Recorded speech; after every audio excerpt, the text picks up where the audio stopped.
그러면 실제로 진짜 오늘 수보회의는 어떤 분위기였는지 저희가 따끈따끈한 영상을 준비했습니다. 화면으로 만나보시죠. 대통령 지시사항에 대해서도 이견을 얘기할 수 있습니까? 그런데 그것이 나중에 바로 잡더라도 대통령 지시에 대해서 이견을 제기하는 것은 해도 되느냐가 아니라 해야 할 의무입니다. 지시사항 옆에다가 소수 의견으로 발표를 반대견이 있었다라는 것까지도 함께 나가도 좋습니다. 아주 격이 없는 토론이 필요한데 그래서 미리 정해진 결론은 없습니다.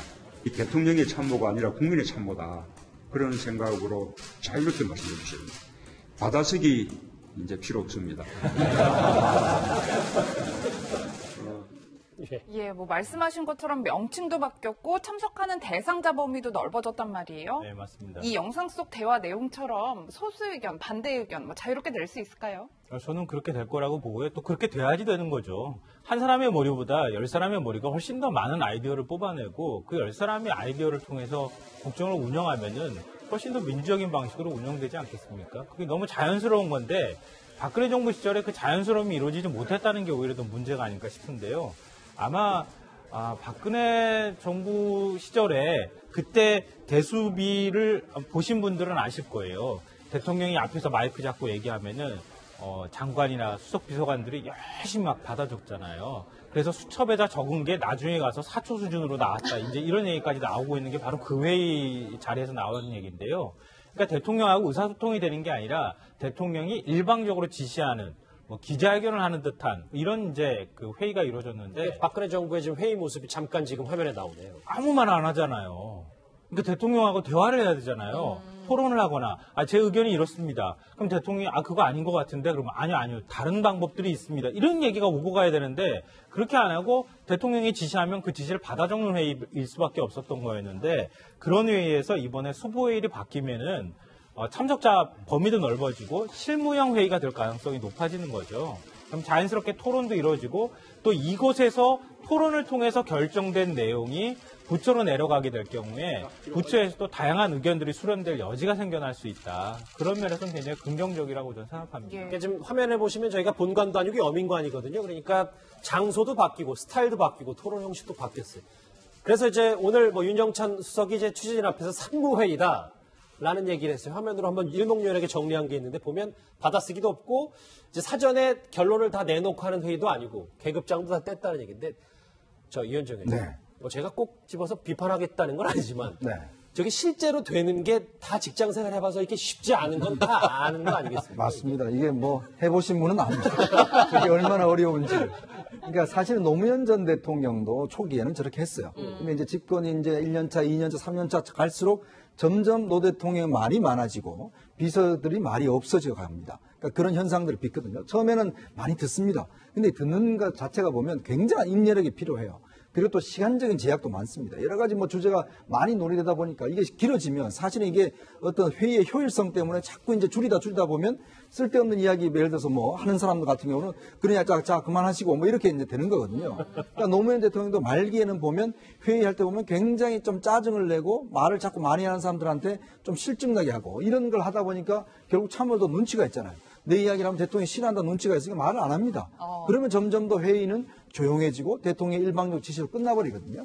그러니까 항상 시작은 저렇게 좋습니다. 그렇지만 저게 이제 과연 5년에 가는가? 그거는 제가 볼 때는 아마 문재인 대통령의 인내력에 좀 달려 있는 것 같아요. 이게 너무 회의적이신 거 아닙니까? 그러니까 예를 들어서 회의를 주재하시는 분이 인내력이 정말 있어야 됩니다. 그러니까 어떤 이야기든지 들어줄 수 있는 인내력이 있어야 되고 그것에 대해서 이제 할 수 있는 뭔가 좀 이렇게 정리할 수 있는 능력이 있어야 되는데 저 많은 참모들이 한마디만 해보십시오. 시간 자체가 얼마나 걸리겠습니까? 그렇기 때문에 저런 회의 자체가 물론 시작은 굉장히 좋습니다. 왜냐? 결론부터 이야기 안 한다는 건 옛날에는 딱 대통령이 이야기하면 그게 가이드라인이에요. 더 이상 이야기할 수가 없습니다. 근데 지금은 이제 결론을 대통령이 마지막에 낸다는 것이거든요. 그러니까 그런 회의 자체 형식은 정말 좋지만 저거 자체가 이제 효율성을 가지기 위해서는 앞으로 아마 대통령의 많은 인내력과 또 참모들도 상당히 준비를 많이 해서 정제된 이야기를 할 필요가 있습니다. 문 대통령에게 달렸다 이런 제가 화면을 보면서 오게티 하나를 발견했습니다. 뭐냐면 대통령이 자켓을 벗고 넥타이를 풀으니까 거기 참석한 전원이 다 넥타이 풀고 셔츠 차림으로 자켓은 다 의자에 걸었어요. 그러니까 저것도 너무 천편일률적이지 않나요? 그러니까 뭐 넥타이 맨 사람도 있을 수 있는 거고. 아니, 문 열자마자 아무나 다 넥타이 벗고 이래야 되는 겁니까? 예, 그건 또 아니고. 그러니까요. 그러니까 사전에 공지를 한 거죠. 그러니까 이제 그거 지침에 따라서 이제 저렇게 이제 입고 온 건데, 그러니까 저것도 사실은 이제 깨져야 되죠. 어떤 사람은 뭐 추우면 자켓 입고 올 수도 있는 거 아닙니까? 그렇기 때문에 제가 발견한 오늘의 오게티였습니다. 알겠습니다. 자, 예전에 박근혜 전 대통령이 대면 보고 필요하세요라고 기자회견 때 그런 얘기 했잖아요. 그러고 난 다음에 청와대에서 티타임 같은 거 가는 장면이 국민들한테 공개되기도 하고 기억납니다. 그랬었어요. 예. 같이 얼굴 보면서 우리도 대화 같은 거 하는 거거든. 이렇게 근데 너무 지나치게 보여지기식으로 안 했으면 좋겠고요. 뭐 또 하나 교훈이 있잖아요. 송민순 전 장관의 회고록 문제. 이거 서로 의사소통이 안 돼가지고 나는 그때 다 정리됐다고 생각하는데 끝까지 나는 정리 안 됐다고 얘기했잖아요. 근데 이런 거 가지고도 사실은 회의의 결론을 내는 작업도 굉장히 좀 어려운 것이다. 근데 그런 기록을 잘 남겨서 나중에 또 여러 가지 논란거리 안 만들었으면 좋겠습니다. 예. 결국은 뭐 산모회의든 뭐든 형식보다는 앞으로 나올 정책과 내용이 중요한 거니까요. 국민들이 한번 잘 지켜보도록 하고요. 사실 어제에 이어 지금 이 시각에도 국회에서는 이낙연 총리 후보자에 대한 인사청문회가 진행되고 있습니다. 어제 핵심 논란은 이거였는데 그 목소리부터 한번 들어보시죠. 예, 처참합니다. 제가 왜 좀 더 간섭을 하지 못했던가 하는 후회도 되고요. 아주 어리석은 생각에 그런 일이 저질러졌구나. 뒤늦게 왜 그런 엉터리 같은 생각을 했느냐고 다그쳤더니 몹시 후회하면서 그런 얘기를 했습니다. 뭐 위장 전입 관련된 이제 지적을 하고 계신데 저희는 문자 폭탄 이야기를 좀 해보고 싶은데 이게 무슨 얘기인가요? 그렇습니다. 아마 혹시 들어보셨습니까? 천상클럽이라고. 지난 그 대선 기간 동안 그 문재인 후보에 대해서 어떤 그 비판적인 얘기를 했을 때에 문재인 후보 지지층이 그 상대방 그 비판하는 측에 특히 국회의원들한테 문자 폭탄을 보내서 받은 문자가 1000개 이상이 가입된 국회의원 클럽을 천상클럽이라고 했는데 대선이 끝나고는 그것이 없어졌나 했는데 이번 이 청문회에 다시 들어갔다라고 해서 상당히 그 논란이 되고 있는데요. 어제 같은 경우에 그 야당으로서는 사실 각을 세울 수밖에 없었는데 자유한국당의 박명재 의원을 비롯해서 그 국민의당 같은 경우에도 의원님들이 상당히 이런 부분에 대해서 하는데 실제로 이런 부분이 개인적인 어떤 그 차원에서 보냈다라고 하면은 어떻게 보면 의사 표현의 자유라고 할 수도 있을지 모르겠지만 이것이 조직적으로 해서 이와 같은 그 청문회 업무를 하는 분한테 문자를 보내서 그 어떤 비판을 하지 못하겠다라고 한다면은 경우에 따라서는 위계에 의한 업무 방해가 될 수도 있습니다. 법적으로도 문제가 있는 그렇습니다. 그렇기 때문에 왜냐하면 진행하는 과정에 문자가 계속 와서 도대체 이걸 못하겠다고 할 정도가 아닙니까?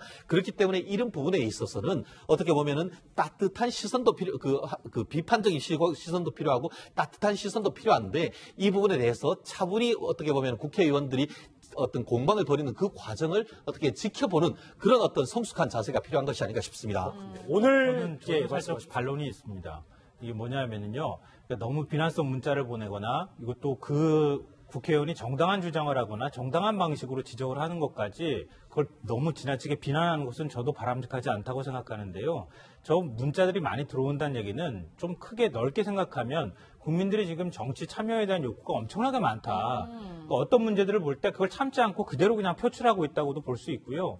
근데 이게 여기 이런 자리에서 표출이 돼서 그렇지 저는 오히려 앞으로 국민들이 국정 운영하는 데라든가 국회 운영하는 데 있어서 뭔가 국회의원들이 잘못하고 그러면은 진짜 이렇게 무시무시하게 문자 폭탄도 좀 보내주고 그 댓글도 좀 많이 남겨가지고 국회의원들이 한번 위임받은 권력이라고 해서 마음대로 행사하지 못하도록 그러니까 국민들을 계속 의식하면서 정치할 수 있도록 해주는 것도 한 방법이다. 근데 너무 지나치면 안 되지만 이게 잘못이라는 게 본인이 이제 주관적으로 생각하는 거면 청문회 업무에 진짜 마비가 되면 그 받는 사람 입장에서는 좀 많이 억울할 수도 있는 부분은 아니겠어요? 그러니까 그 큰 틀 안에서 국민들이 정치 참여 욕구가 표출되는 것 자체가 무조건 나쁘다고 생각하지는 않는다는 것이고요. 예. 그런 과정에서 이게 적절한 질문을 하거나 아니면 적당한 어떤 문제 제기를 했을 때까지 너무 지나치게 하는 것은 문제가 있지만 그걸 또 너무 이런 걸 하면 안 됩니다라고 하는 것도 저는 또 나쁘다고 생각하기 때문에 그런데 뭐 이런 현상은 앞으로도 계속 이어질 겁니다. 아마 그러니까 국민들이 굉장히 그야말로 이제 주권의식이 높아졌기 때문에 적극적으로 의사표명들을 이제 할 거라고 그래요. 그런데다가 할 거라고 생각을 해요. 게다가 뭐 표창원 의원이 사실 지난번에 다 이 의원들 휴대폰 번호를 공개를 하는 바람에 더욱더 이게 지금 이제 용이해져 버린 이제 그런 그 상황이죠. 자, 그런데 그럼에도 불구하고 이 좀 정제되지 않은 표현들, 그러니까 특히 욕설을 막 보내고 이러는 것은 정말 문제입니다. 그래서 이런 거 보내는 분들은 좀 앞으로 좀 많이 좀 자제를 해주시길 좀 당부를 드립니다. 조금씩 이제 뭐 세 분의 전문가들의 의견이 조금씩은 다른데 오늘 자유한국당 박명재 의원은 문자폭탄으로 욕을 하도 먹어서 배가 부르다 뭐 이런 청문회에서 얘기까지 했습니다. 그 목소리와 함께 이낙연 후보자의 목소리도 연이어서 들어보시죠. 밤새 잘 주무셨습니까? 예. 마찬가지겠습니다만 밤새 그 문자 폭탄에 시달려가지고 욕은 하도 많이 얻어먹어서 배가 좀 부르는 그런 실정입니다. 당신 아들은 어떠냐는데 뭐 사실 저와 저 두 아들은 현역 복무 만기제 됐습니다. 부럽습니다. 이렇게 얘기하는 것이 지금 소위 21세기 민주주의 시대 청문위원들이 겪고 있는 실상이기도 합니다. 뭐 표현의 자유는 누구에게나 있으나 그러나 또 상대의 표현의 자유도 존중해 주시는 생각을 가져주셨으면 좋겠습니다. 우리 의정활동의 일부는 그 나름대로 존중받아야 한다 이렇게 생각합니다. 자제해달라는. 예. 네, 이낙연 후보자 입장에서는 좀 곤혹스러운 면도 있을 것 같아요. 근데 이게 지금 사실은 뭐 어제 오늘의 문제가 아니라 지난 이미 선거 과정에서부터 이제 여러 가지 드러난 문제인데 물론 뭐 표현의 자유라든지 의사의 어떤 표현으로 수단으로 할 수가 있는데 근데 그 지금 수준과 그 내용 자체가 보면 이거는 제가 볼 때는 어떤 순수한 어떤 의견 표명이나 어떤 뭐 이런 정치권에 어떤 뭐 영향을 미치는 이런 거 아닌 것 같아요. 왜냐하면 이 문자 보내는 그 어떤 내용들을 보면 대부분 욕설입니다. 짧은 욕설들이고 너는 갔다 왔냐 뭐 이런 식의 이야기 있지 않습니까? 자, 그런 식의 문자를 예를 들어서 한두 문자도 아니고 예를 들어서 저렇게 집중적으로 보낸다는 것은 우리가 좀 예를 들어서 이거는 뭔가 개인적으로 보내는 것보다는 뭔가 조직적으로 하는 것이 아닌가라는 의심을 갈 수밖에 없죠. 왜냐하면 저 문자 한 번에요. 옛날에 그 박지원 의원 같은 경우는 2만 개를 받았어요. 그게 말이 되는 소리니까 그게 한 번에 예를 들어서 그것도 전부 다 욕설을 받아보십시오. 그러면 그 보는 분들 입장에서 보면 진짜 이거 여기서 청문위원 할 수 있는 마음이 안 생겨요. 그럼 뭔가 이 청문위원들 같은 경우는 그래도 국민을 대표해서 뭔가 그 후보자에 대한 검증을 하는 분 아니겠어요? 그렇죠. 근데 그분한테 너는 했냐 뭐 이런 식으로 계속 뭔가 욕설을 한다고 그러면 당연히 위축될 수밖에 없죠. 근데 그걸 가지고 우리가 무슨 뭐 표현의 자유다고 이야기하는 것 자체가 제가 볼 때는 그렇고 이게 문제는 사실 지난 우리 대선 과정에 충분히 경험을 했지 않습니까? 근데 이것이 어떤 정상적인 방법으로 하는 것이 아니라 이런 식으로 한다라면 의원 개개인이 과연 얼마만큼 떳떳하게 활동할 수 있겠는가? 그러면서 본다면 이런 것 자체는 제가 볼 때는 분명히 좀 구분을 해야 될 것 같습니다. 아까 그리고 말씀도 했지만 이종훈 박사님께서 말씀했듯이 표창원 의원이 그 의원들 전화번호를 다 전원 공개한 게 아니고 당시에 이제 그 네. 몇몇 동조했던 분들에 대해서 얘기를 한 겁니다. 알겠습니다. 그리고 저도 조금 더 얘기를 좀 하고 싶은데요. 그러니까 저도 이런 문자 많이 받습니다. 그러니까 뭐 문자 많이 받으면 의원들은 이렇게 생각해야죠. 아, 내가 굉장히 유명해졌구나. 그렇게 일단 기본적으로 생각하시는 게 좋고 욕설에 대해서는 저는 뭐 저 같은 경우는 적극적으로 저는 문제 제기를 해요. 그 보낸 사람에게 문제 제기를 하고 뭐 필요하다면 법적 조치도 취하면 되는 거죠. 이건 명예훼손에 해당하는 거기 때문에 그런 것이 좀 필요하다고 생각이 되고 정제되어야 되는 건 확실하다. 예. 그렇게 좀 생각을 합니다. 알겠습니다. 그런데 이제 각자의 청문회가 되는 모습도 있어서요. 이 문자 폭탄에 이런 상황까지 벌어졌습니다. 어제 이낙연 후보자의 아들 병역 공세를 펼쳤던 이제 경대수 의원이 오히려 오늘 역풍을 맞았는데요. 그 목소리 한번 같이 들어보시죠. 의원님 제게 수많은 문자를 보내주셨습니다. 질타를 계속하고 있으신데요. 제 아들의 병역 문제는 뇌파의 병변으로 인한 경련성 질환, 흔히 말하는 간질 때문입니다. 2번의 신체 검사를 받았고 객관적인 진료 기록을 통해서 군면제 판정을 받았습니다. 치료를 시작한 이후 지금까지도 늘 재발염에 마음을 졸여왔습니다. 사실 이번 일로 충격을 받은 아들이 혹시나 다시 재발 증상이 나타나지 않을까. 아버지로서 건강한 신체를 물려주지 못한 죄책감에 아들의 아픔을 감싸 안아오면서 다른 친구들과 똑같은 사회인으로 살아가길 희망했기 때문에 질병명을 밝히지 않았던 것입니다. 네, 뭐 최 변호사님 저는 청문회에서는 처음 보는 장면인데 어떻게 받아들여야 할까요? 그렇습니다. 참 저도 굉장히 좀 안타까운 것 같은데요. 결국은 어떻게 보면은 어떤 검증을 위해서 올라가는 검증위원이 결국 거꾸로 이제 검증을 당해야 되는 그와 같은 상황 속에서 이와 같은 것이 과연 정당한지에 대해서 아까 김성환 평론가님 같은 경우에는 그와 같은 것이 어떤 국민의 정치적 어떤 그 의사의 적극적인 발로라고 했지만 결국 저렇게 정도로 했다는 것은 결국 앞으로 하나라도 더 캐 묻고 어떻게 보면 어떤 후보자를 검증해야 될 사람이 오히려 본인이 해명하는 시간을 했다고 하면 결국 그 시간은 그만큼 이번 그 어떤 청문회 자체가 제대로 이루어지지 못한다는 것 아니겠습니까? 청문회를 제대로 안 하고 눈치만 본 셈이라는 그렇죠. 그렇게 됐기 때문에 이와 같은 점에 대해서는 어떻게 보면 지지자가 한다 하더라도 어떻게 보면 관전자로 봐야 될 때가 있고 공격해야 될 때가 있는데 그와 같은 시간을 좀 어떻게 보면 타이밍을 잘 살펴야 되는 부분이 아닌가 싶은데 경대수 그 의원 입장에서는 상당히 어떻게 보면 고독스러운 그런 상황이 된 거 아닌가 싶습니다. 사실은요, 이것도 굉장히 부적절한 대응이에요. 그러니까 의원들이 왜 저럽니까? 청문위원으로 나간 양반님들이. 자기네들이 지금 해명하는 자리가 아니잖아요. 그거는 다른 자리에서 하면 되는 거고, 청문회장에서는 본인들이 해야 될 그 직무에서 충실하면 되는 거예요. 그리고, 아니, 뭐, 조금 전에 이제 말씀하시는 와중에 뭐 저런 것 때문에 이제 의원들이 위축된다 그러는데 위축되면 안 되죠. 왜 위축이 됩니까? 저는 오히려 그런 그 악성 막 그 문자 댓글 막 오고 욕설하고 그러면 오히려 전투 의지가 막 불타오르는데 예. 그래서 아니 제가 지금 드리는 말씀은 예. 공직자로서 저거는 국회의원으로서 저게는 올바른 자세가 아니다라고 하는 걸 제가 지금 말씀드리는 겁니다. 저도 짧게 한마디를 해야 될 것 같아요. 왜냐하면 제가 정 반대편에 서서 지금 말씀을 드린 것 같은데 저는 국민들이 국회의원들한테 말과 행동이 똑같아야 된다라고 얘기하고 있는 거라고 봐요. 그러니까 청문위원으로서 다른 사람의 잘못을 지적하고 추궁하기 위해서는 당신도 그렇게 떳떳하라고 지금 얘기하고 있는 겁니다. 그러니까 당신이 떳떳해야 남을 또 잘못을 질책할 수 있는 거 아니겠어요? 근데 우리 그동안의 정치인들 모습 보면 자기는 할 거 다 하면서 남의 잘못은 굉장히 많이 밝히고 막 들춰내고 이런 일들을 해왔잖아요.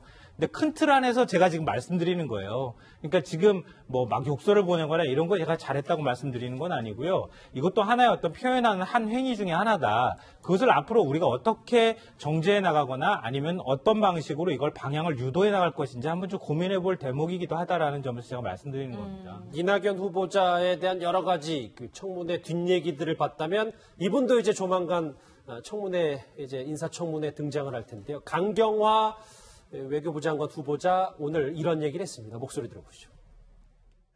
예, 아무래도 추가 도발이 있으면은 각각보다 강력한 죄를 고려해야 된다고 생각하는데 제가 여러 가지 그 외교 사안에 대해서는 그 업무 보고를 받은 다음에 좀 더 깊이 있는 그 답변을 드릴 수 있는 것 같습니다. 외교 사안에 대해서는 그럼 이중국 기업이랑 위장전입 문제 청문회에서 어떻게 대응하시길래? 예, 청문회에서 보다 더 소상히 말씀드리겠습니다. 새 정부에 갑자기 위장 전입이 현종에 이제 화두가 됐는데 강경화 후보자는 어떻게 잘 넘어갈 수 있을 것 같습니다. 그래서 지금 이제 위장 전입 문제 오늘 아마 그래서 이제 바른정당의 주호영 이제 원내대표 같은 경우는 위장 전입도 좀 기준을 만들자라고 이제 제시했어요. 예. 근데 워낙 위장 전입 자체가 이제 일반화되다 보니까 그렇죠. 특히 지금 뭐 역대 지금 청문회 나온 사람들 중에서 사실 위장 전입 안 하면 지금 나오지 못하는 뭐 그 정도까지 지금 된 거 아니겠습니까? 근데 그런 면에서 본다면 예전 같으면 기준이 보면 그래서 부동산 투기를 위한 위장 전입 이것까지는 사실은 이제 상당히 좀 문제가 됐었잖아요. 근데 이제 애들 학교 학군 이것도 사실 이제 지금 이제 문제가 되는 것이고 이제 사안마다 조금씩 좀 차이는 있는 것 같아요. 예를 들어서 지금 이제 그 이낙연 후보자 같은 경우는 이제 부인이 예를 들어서 강동구에 있다가 강남구에 좀 학교를 옮기고 싶어서 강남구에다가 이전을 한 거 아니겠습니까? 이제 그런 면에서 본다라면 이 위장 전입의 문제 이것도 자체도 그렇고 지금 워낙 이제 이거 자체가 그냥 너무나 다 당연시 되어버리는 그런 좀 측면도 있습니다. 그래서 문재인 대통령이 이게 선거 때마다 이야기를 했지 않습니까? 위장 전입에 대해서는 엄격하게 좀 하겠다고 했는데 그렇죠. 하나둘씩 허물어지면 사실 이제 위장 전입이 너무 당연시 되는 것이고 그렇다면 아예 위장 전입이라는 말을 없애버려야죠. 그러니까 예를 들어서 그냥 마음대로 그냥 주소지 옮길 수 있도록 법을 바꿔버리면 되는 것인데 이 제도가 있는 이상은 우리가 지켜야 되는 게 저는 원칙이 맞다고 봅니다.